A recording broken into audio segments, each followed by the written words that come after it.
नमस्कार मित्रांनो, साधी माणसे या मालिकेच्या आजच्या भागामध्ये आपण बघणार आहोत. इथे सत्या आता धूमकेतूला आवाज देत रूममध्ये आलेला असतो. तर आता मीरा इथे रडत बसलेली असते. तेव्हा सत्या म्हणू लागतो, हे बघ धूमकेतू, मी तुझ्यासाठी काहीतरी आणलंय, ओळख बरू काय आणलंय. तेव्हा लगेच आता मीरा म्हणू लागते, पण काय आणलं असेल माझ्यासाठी. तेव्हा सत्या म्हणू लागतो, ब वरून आहे, मग ओळख काय आणलंय मी. तेव्हा लगेच आता मीरा म्हणू लागते, बोरं आणलेत का.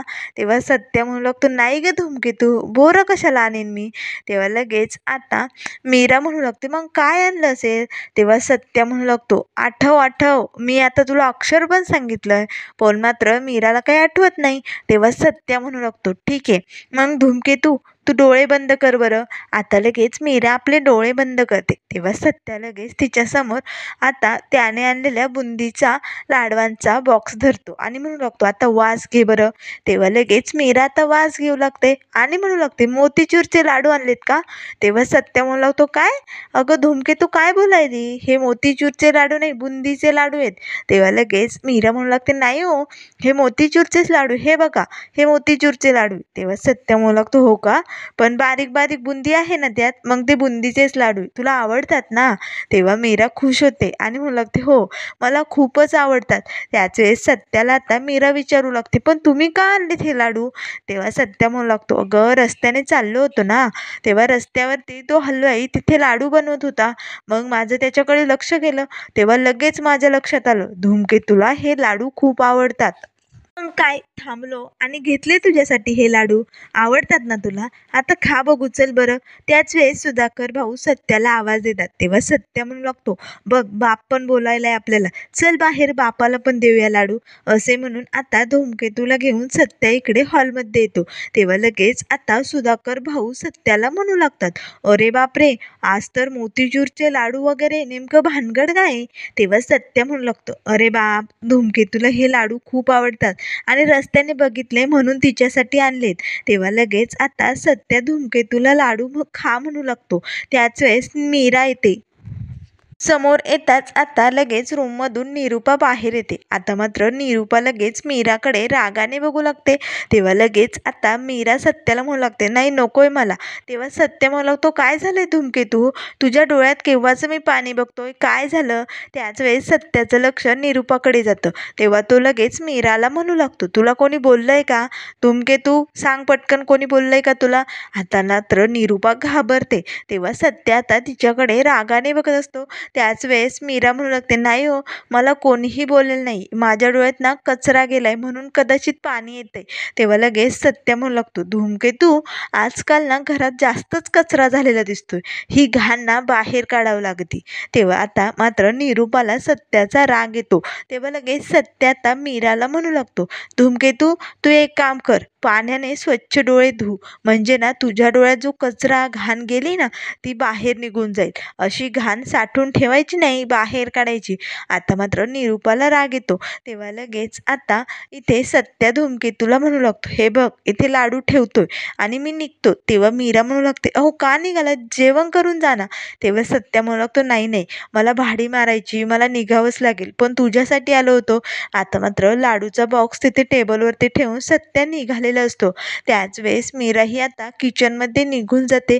तेव्हा लगेच सुधाकर भाऊ आता निरूपाला आपल्या जवळ बोलावतात आणि म्हणू लागतात, निरूपा तू मीराला काल काय काय बोलली ना, हे सगळं मी ऐकलंय, खूप अति बोलते तू त्या पोरीला. पण एक गोष्ट लक्षात ठेव, एखाद्या चांगल्या माणसाचं जर आपण वाईट करत असतो ना, तर देव आपलं कधीही चांगलं होऊ देत नाही, आपलंही वाईटच होतं, एवढं नीट लक्षात ठेव. असे म्हणून सुधाकर भाऊ इकडे किचनमध्ये मीराकडे येतात.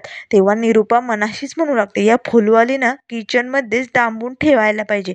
तेव्हा सुधाकर भाऊ मीराजवळ येतात आणि मीराला म्हणू लागतात, हे बघ मीरा पोरी, तू ना निरूपाच्या बोलण्याचं मनावर घेऊ नको. तेव्हा मीरा रडत असते. तेव्हा सुधाकर भाऊ तिच्या डोक्यावरती हात ठेवतात आणि म्हणू लागतात, निरूपाच्या बोलण्याचं अजिबात वाईट वाटून घेऊ नको. तुझ्या नवऱ्याचं बघ ना, अगं तो आजकाल तुझ्याशी किती चांगलं वागायला लागलाय, तुझी काळजी करायला लागलाय, तुझ्या आवडीनिवडी जपायला लागलाय, याचा विचार कर आणि तुमच्या संसाराकडे लक्ष दे, निरूपाच्या बोलण्याचा विचार करू नको. तेव्हा मीराही आता सुधाकर भाऊंना होकार देते. त्याच वेळेस सुधाकर भाऊही तिथून निघून जातात. तर इथे दुसऱ्या दिवशी सकाळी सकाळी मीरा दारापुढे रांगोळी काढत असते. त्याच वेळेस आता बॅग घेऊन आजी आता इकडे आलेली असते. तेव्हा लगेच बॅग बघताच मीरा आता कोण आलंय हे पाठीमागे वळून बघते. आता मात्र आजी आलेली असते. आजींना बघताच मीरा खूपच खुश होते. तेव्हा लगेच ती पटकन आजीला मिठी मारते आणि म्हणू लागते, आजी तुम्ही इकडं कशा काय आला? काय येणं केलंय? तेव्हा आजी म्हणू लागते, अगं काय येणं केलं म्हणजे मी इकडे आलेलं तुला आवडलं नाही का? तेव्हा मीरा म्हणू लागते, आजी असं नाही आहे हो, मला तर खूप आनंद झालाय, पण असं अचानक कशा आल्या? तेव्हा लगेच आजी म्हणू लागते, अगं मला ना पहाटे एक स्वप्न पडलं, तुला माहिती आहे का? काय स्वप्न होतं ते? तेव्हा मीरा म्हणू लागते, काय? त्याच वेळेस आजी म्हणू लागते, अगं माझी नातसून इकडे खूप रडायली होती म्हणून मी आले इकडे. आता मात्र लगेच मीरा म्हणू लागते, पण आजी कशाला तुम्हाला त्रास? तेव्हा आजी म्हणू लागते, काय? मला कसलाही त्रास नाहीये. तुझ्या सासू आणि मी काही म्हातारी थोडीच झाले.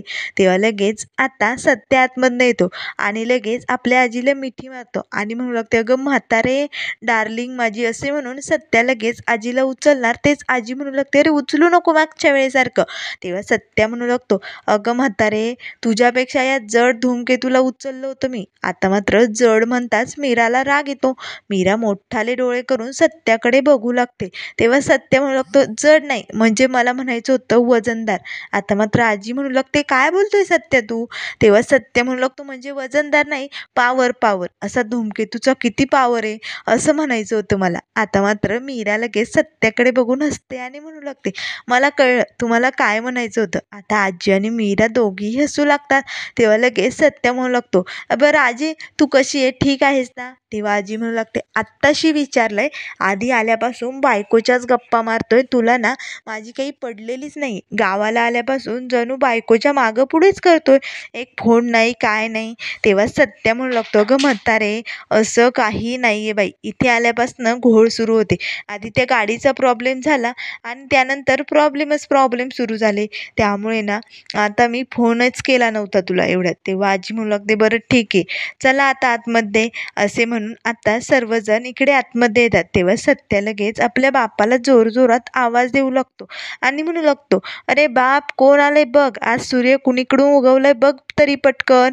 तेव्हा सुधाकर भाऊ येतात आणि म्हणू लागतात, आई तू? अगं मला सांगायचं, मी तुला स्टँडवरती घ्यायला आलो असतो. तेव्हा सत्या म्हणू लागतो, बाप आता तू माझा बाप शोधला बरं का, बरोबर माझा बाप शोभला. तेव्हा लगेच सुधाकर भाऊ म्हणू लागतात, कशावरनं असं म्हणतोय तू? तेव्हा सत्य म्हणू लागतो, मी पण आजीला आल्या आल्या हेच म्हटलं होतं, मला घ्यायला का बोलावलं नाही? त्याच वेळेस निरूपा आतमधनं येते. तेव्हा लगेच आता निरूपा तर आजीला बघून धक्काच बसतो, कारण ही म्हातारी एवढ्या लवकर इकडे कशाला आली? तेव्हा लगेच आता सत्य म्हणू लागतो, बरं आजी तुला चहा प्यायचा आहे का? तेव्हा आजी म्हणू लागते, हो मला तर आलं घालून मस्त चहा प्यायचा आहे. तेव्हा सत्या म्हणू लागतो, मग तर धूमकेतूच्या हाताचा चहा पे तू, कारण तिला एक नंबर चहा येतो हं. तेव्हा आजी म्हणू लागते, अरे बापरे तू तर बायकोचं कौतुक करायलाय, आणि तुला तर सगळ्यात जास्त माझा चहा आवडत होता ना? तेव्हा सत्य म्हणू लागतो, अगं म्हातारे ते तिकडं, पण इकडे इकडे धूमकेतूचा चहा भारी असतो. आता मात्र मीरा लाजू लागते आणि हसू लागते. तर तेवढ्यात निरूपा येताच लगेच आजी म्हणू लागते, मी काय म्हातारी झाले नाही अजून, मी अजून कुठेही जाऊ शकते. तेव्हा लगेच आता निरूपाचा चेहरा असा पडलेला बघून आजी म्हणू लागते, काय ग निरूपा, मी इकडे आलेलं तुला बघवलं नाही का? का तुला आवडलं नाही? तेव्हा निरूपा म्हणू लागते, नाही नाही सासूबाई असं काही नाही, पण हे मला काही बोलले नाही तुम्ही येणार आहात की नाही.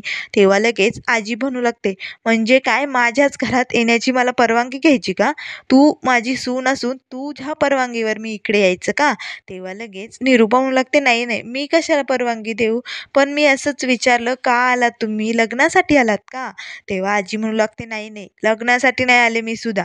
तेव्हा सुधाकर भाऊ म्हणू लागतात, मग काय काम काम कळलं दुसरं?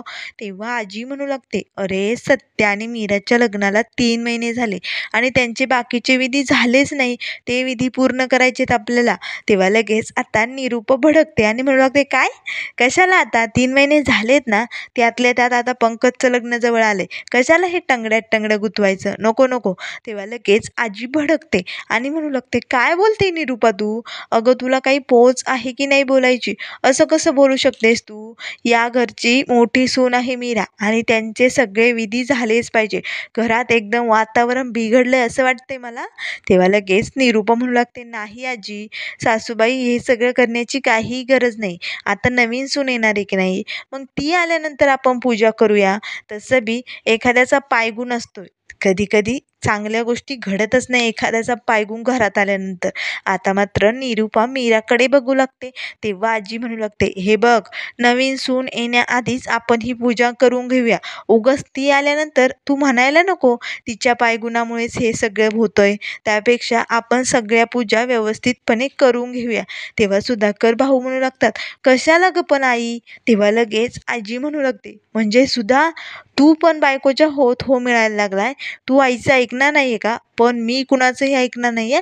ही पूजा मी करणारच म्हणजे करणार. तेव्हा लगेच सत्य म्हणू लागतो, अगं म्हातारे कशाला? हे बघ, मला पण भाडी मारायला जावं लागतं. दिवसभर पूजेला थांबलो तर धंद्याची खोटी होईल. तेव्हा आजी म्हणू लागते, असं काय बी होणार नाही सत्या. एकदा पूजा झाली तुमच्या दोघांच्या हस्ते की मग सगळं काही चांगलंच होणार आहे. तेव्हा निरूपा म्हणू लागते, मग सासूबाई आम्ही दोघं बसू पूजेला. तेव्हा लगेच आता सत्या निरूपाकडे बघू लागतो. तेव्हा लगेच आजी म्हणू लागते, काय तुम्ही दोघं? नाही नाही, जमणार नाही. तेव्हा लगेच निरूपा म्हणू लागते, मग ठीक आहे, पंकजचं लग्न झाल्यानंतर नवीन जोडीने पूजा करू आपण. तेव्हा लगेच आजी भडकते आणि म्हणू लागते, निरूपा, अगं तुला दिसत नाही का? तुला समजूनच घ्यायचं नाहीये. अगं नवीन जोडी घरात आहे ना, सत्या आणि मीराच्या हातनंच पूजा होणार, हे फायनल झालेलं आहे. आता मला यावर चर्चा नकोय. तेव्हा सत्या म्हणू लागतो, अगं पण म्हातारे. तेव्हा आजी म्हणू लागते, हे बघ, ही पूजा होणं खूप महत्त्वाचं आहे. ही पूजा झाली म्हणजे घरातलं वातावरणही ठीक होईल आणि घरातली माणसंही शांत होतील. असे म्हणून आजी आता रागानेच निरूपाकडे बघू लागते. तेव्हा सत्या लगेच आजीकडे बघत म्हणू लागतो, अगं आजे, काय फिल्मी डायलॉग मारते ग एकदम पिक्चरमधल्यासारखं. तेव्हा आजी म्हणू लागते, हो, मी आहेच अजून पिक्चरची हिरोईन. असे म्हणून आता ॲक्टिंगमध्ये आजी तिथे खुर्चीवरती बसलेली असते. आता मात्र सर्वजण तिला हसू लागतात. तेव्हा लगेच आजी म्हणू लागते, अरे मी कसली हिरोईन? तू आणि तुझी बायको हिरो आणि हिरोईन, मी तर हिरो आणि हिरोईनची आजी.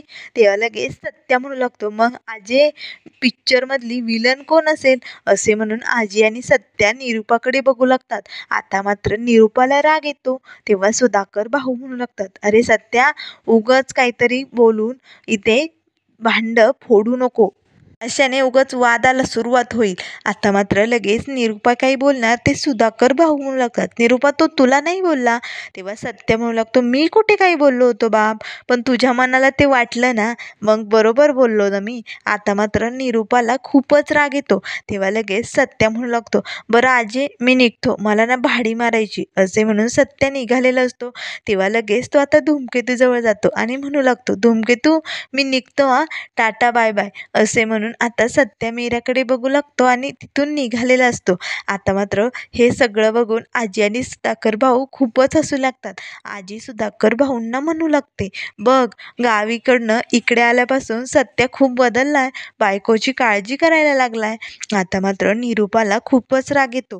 तेव्हा आजी म्हणू लागते, निरूपा, तू गावाकडे मला जसा आलं घालून चहा बनवला होता ना, तसा चहा बनवून आण माझ्यासाठी, मी खूप दमले बरं का.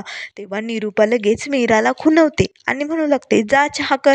तेव्हा मीरा म्हणू लागते, ठीक आहे आजी, मी चहा करून आणते तुमच्यासाठी.